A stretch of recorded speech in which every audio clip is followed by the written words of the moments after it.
예. 저희가 지금 준비한 4위와 7위가 나왔는데요. 이번에는 국민의힘 당권 얘기를 해보겠습니다. 국민의힘 첫 합동 연설회가 어제 광주에서 열렸습니다. 역시나 이준석 전 최고위원을 향한 중진들의 견제가 꽤 거셌는데요. 어제 합동 연설의 모습 바로 한번 만나보겠습니다. 경험도 없고 큰 선거에서 이겨본 경험도 없으며 자신의 선거에서도 패배한 원외 당대표가 대선이라는 이 큰 선거를 이길 수 있겠습니까? 혁신의 아이콘 애플이 어려웠을 때 찾은 사람이 누군지 아십니까? 애플에서 쫓겨났던 스티브 잡스입니다. 그가 애플의 역사를 가장 잘 알기 때문입니다. 대리전 전당대, 참으로 추잡스럽고 부끄럽고 창피한 전당대회가 되지 않을까. 당을 알고 조직을 알고 그리고 정치를 알고 그리고 선거를 하는 이런 분들이 저는 당을 맡아서 일을 해야지. 제 앞에서 발언해 주신 홍문표 의원님께도 정말 감사드립니다. 제가 혹시 당대표에 당선된다면 꼭 홍문표 후보님의 좋은 정책들 흡수할 수 있도록 하겠습니다. 품격이 넘치는 연설이었습니다. 앞서 중진들 꽤 이준석 전 최고위원 견제가 심했는데 글쎄 품격 있는 연설이었다 다시 한번 뒤집어서 얘기한 건 아닌지 모르겠습니다만 전반적으로 이준석 전 최고위원의 여유가 좀 느껴집니다. 그렇죠. 아무래도 이제 1위를 달리고 있기 때문에 지금 다른 후보들이 이제 경륜이 부족하다, 어리다 등등 이런 걸 공격하고 있지만 본인은 또 이런 어떤 선배들에 대해서 또 여러 가지 이제 평가하고 노련하게 대응하고 있는 것 같습니다. 그런데요. 우리가 보면 조지 워싱턴 미국 초대 대통령이 몇 살 때 대통령이 된지 아십니까? 44살 때 대통령이 됐어요. 예. 그리고 독립선언을 초안한 토마스 제퍼슨은 33살 때 이 독립선언서를 초안을 했습니다. 가깝게 일본의 메이지 유신 있을 때 료마 같은 경우는 그때 로마가 32살이었어요. 그리고 5.16이 일어났을 때 박정희 대통령이 그때 44살이었습니다. 예. JP가 35살이었습니다. 그리고 박태준 전 총리가 당시에 4살이었습니다.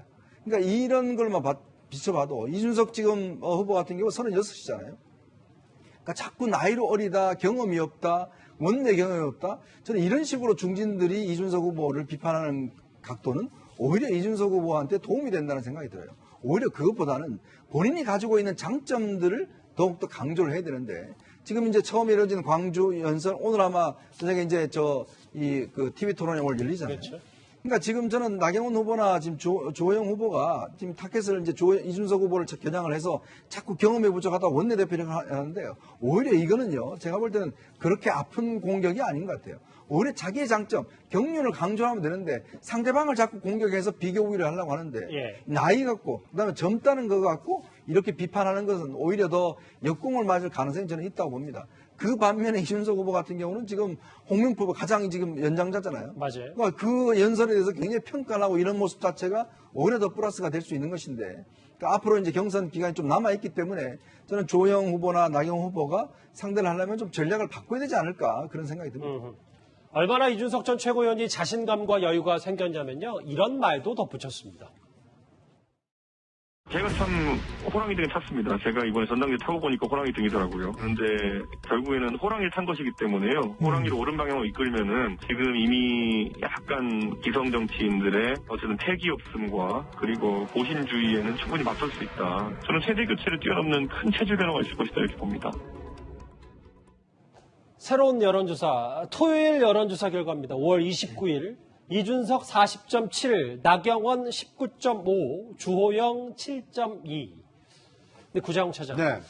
글쎄요, 예선 좀 통과하면 본선부터는 조금 달라질 거라는 게 이 나경원, 주호영, 중진들의 얘기였는데 오히려 좀 격차가 더 벌어진 것 같습니다. 네.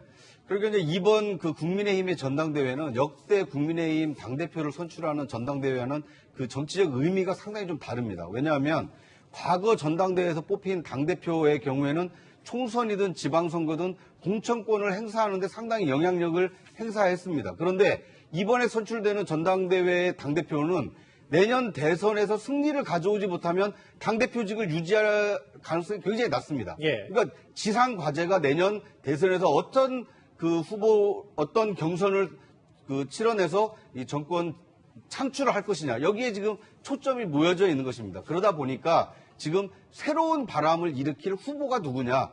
과거의 어떤 친이 친박이라는 어떤 계파의 대립이 아닌 새로운 그 지도부를 구성해서 장외에 있는 윤석열, 안철수까지 끌어들여서 야권으로 정권 이 탈환을 해올 것이냐. 이거에 대한 이 그 국민의힘 지지자들의 이 열망이 지금 이 여론조사에 투영이 되고 있기 때문에 예. 기존 문법으로 보기는 좀 어려운 측면이 있습니다. 이러다 보니까 당원이든 아니면 야권 지지층이든 또는 야당을 지지하는 국민들이든 새로운 그 지도자가 나서서 새로운 판을 한번 짜봐라. 대선 판을 짜봐라. 그래야 내년 대선 승리 가능성이 높아지고 대선에서 승리해야 그 석 달 뒤에 치러지는 이 지방선거도 가능하지 않겠느냐. 근데 이런 도식이 생기다 보니까 과거에는 뭐 영남이면 영남 출신 후보들에게 뭐 줄을 선다든지 아니면 이 지지세가 모여지는 경향이 있었지만 이번의 경우에는 수도권이라고 해서 나경원 지지로 모아지지 않고 영남이라고 해서 주호영 지지로 모아지지 않고 있거든요.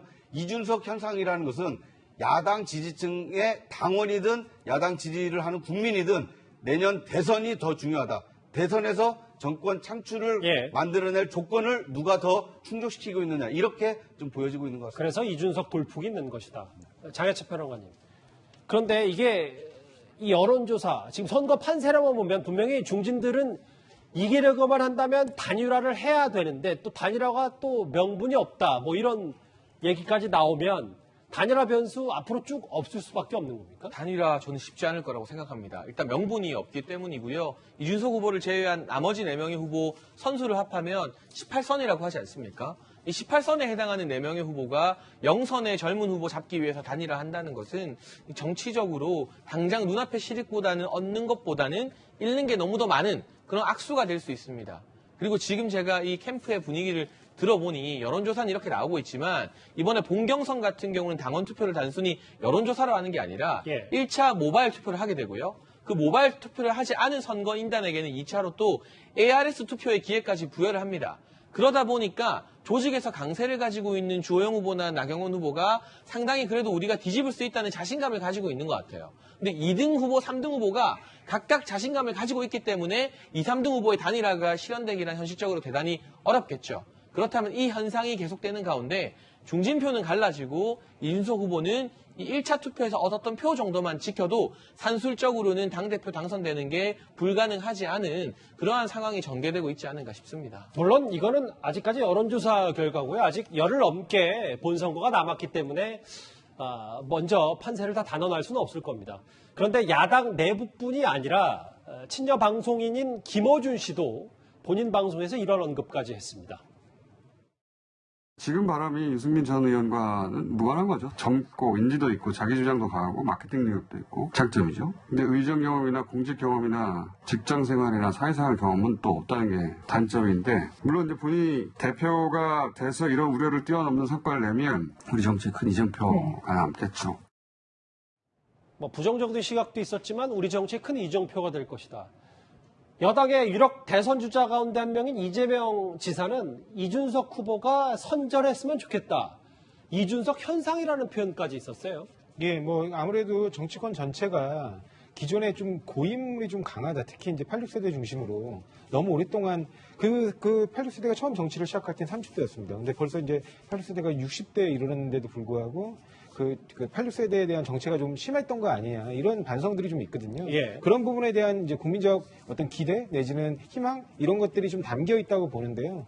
다만 조금 이제 위험하게 평가받는 부분은 이른바 사람의 어떤 새로움은 있는데 과연 그 안에 담긴 메시지나 내용의 새로움이 있느냐. 왜냐하면 이게 마치 어떻게 보면 굉장히 그 메시지나 내용 쪽에서 보면은 과거에 퇴행한 듯한 모습도 보이는 게 있거든요. 뭐 청년, 여성, 예를 들면 지역적, 예를 들면 호남 이런데 할당이라든가 뭐 가산점을 전부 없애고 실력주의로 가겠다. 이게 어떻게 다시 들으면 옛날 극우 엘리트와 이른바 극우 신진 엘리트와 극우 기성 엘리트 사이에 대립이 되게 심하게 벌어졌던 그 과정에서 이른바 5.16 쿠데타가 벌어지거나 과거 나치의 히틀러의 그 충돌이 벌어지잖아요. 기성세대들과. 그러니까 그렇게 되면서 오히려 굉장히 사회가 보수적으로 퇴행할 수도 있다. 지나치게. 이런 부분에 대한 우려 같은 것들도 분명히 있거든요. 그런 부분에 대해서 이준석 현 후보가 앞으로의 어떤 미래지향적 메시지에 대한 부분들을 분명히 내놔야 된다. 왜냐하면 지금까지 내놨던 메시지들은 전부 그나마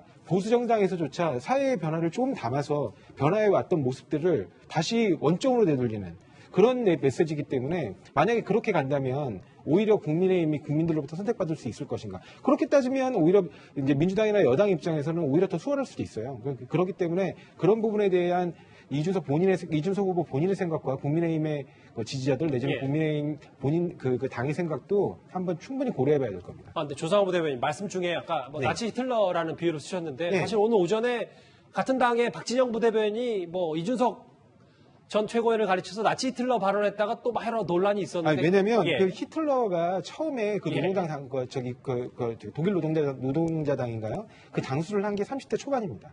그리고 정권을 잡은 게 40대 초반이에요.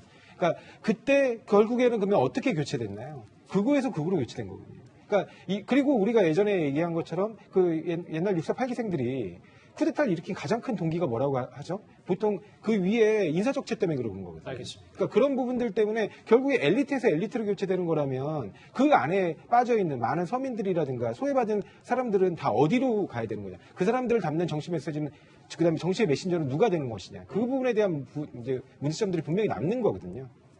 제가 반론을 좀 해야 될 것 같은데 지금 박진영 민주당 부대변인이나 조상호 전 부대변인이 이준석 현상 나이만 어리지 실제는 극우에서 극우로 교체되는 것 아니냐 이 이야기를 하는 이유는 여성 할당제나 청년 할당제를 폐지하고 공정한 경쟁을 주장했기 때문입니다. 그렇기 때문에 이게 오히려 엘리트주의다 이런 공격을 하고 있는 것인데요. 사실상 할당제가 원래의 좋은 취지와 무색하게 이 할당제로 배려받는 청년 당직이나 여성 당직 또 호남 당직에 기존 기선 정치권과 줄다은 사람들 빽 있는 사람들만 임명됐던 것 아니냐는 문제의식이 평범한 청년들 가운데 참 많았습니다. 예. 그렇기 때문에 도대체 이 사람이 왜 할당제로 비례대표 앞순번이 돼야 되는지 주요 당직자가 돼야 되는지 납득을 못하겠다. 우리 계급장 떼고 공정하게 실력으로 한번 붙어보자. 그렇게 되면 기성 정치인 빽 없어도 정치권에 여의도에 아는 사람 없어도 내가 열심히 준비해서 나와서 토론 잘하고 정견을 잘 발표하면 충분히 중앙당 당직자가 될 수 있고 비례대표가 될 수 있는 그러한 공정한 경쟁을 바라는 게 젊은 세대의 시대 정신이기 때문에 그 주장 할당제 폐지하자고 하는 것이지 결코 약자를 보호하지 않기 위해서 할당제를 폐지하자 이런 주장과는 상당히 결이 다르다는 말씀을 제가 굳이 대변해주고 싶습니다. 짧게 좀 부탁드릴게요. 제가 짧게 반박을 드리면 정치적 소수자들을 배려하는 제도예요. 예. 그 제도가 공정하게 운영되고 있지 않다면 그걸 공정하게 하는 방법을 찾아야지 정치적으로 소수자인 부분에 대한 배려 자체를 없애겠다? 그거는 좀 맞지 않다고 생각합니다. 아니 근데 그런 거를 왜 나치와 지금 5.16 쿠데타에 비유를 합니까? 예. 아니 그거하고 어디가고 도대체 어떤 상관관계에 있는 거죠? 저는 여당 지금 박진영 부대변인이 그런 이야기를 썼던데 저는 정말 섬뜩했습니다. 아니 이런 현상이 어떻게 나치와 지금 비교가 될 수가 있나요? 지금 제가 아까도 이 설명을 들었지만 우리 지금 세대 교체 하자는 움직임이잖아요. 예. 이게 어떻게 그 시대에 나치가 선동해서 어떤 것에서 보면 체제를 그렇게 만든 그렇게 비교를 할 수가 있죠? 자꾸 민주당에서 그런 식으로 바라보면 결국 민주당이 퇴행할 수밖에 없습니다. 자꾸 비교를 그런 식으로 하면 안 돼요. 알겠습니다. 각자 말씀들은 다 끝나신 거죠? 일단 이 부분은 이 정도로 일단락하고 또 저희 준비된 주제가 많이 남아서 구자웅 차장. 네. 근데 이 부분 후원금이 1억 5천만 원 직전까지 한도를 채웠다. 사흘 만에 꽤 이준석 돌풍이 어쨌든 정치도 결국 자금으로 하는 거니까 이런 후원들도 꽤 줄을 이었나 보더라고요. 그렇습니다. 그러니까 이제 이 이준석 돌풍을 체감할 수 있는 것 중에 하나가 이제 이 후원금이 모여진 건데요.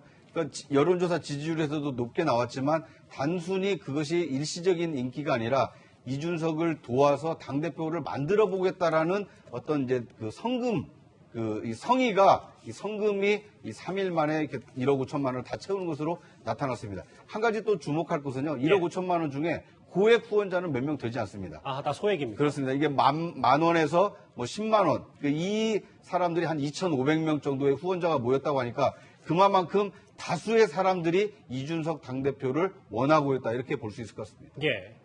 이준석 돌풍 쉽게 가라앉진 않고 있는데요. 국민의힘 내부 사정 저희가 하나하나 뜯어봤습니다.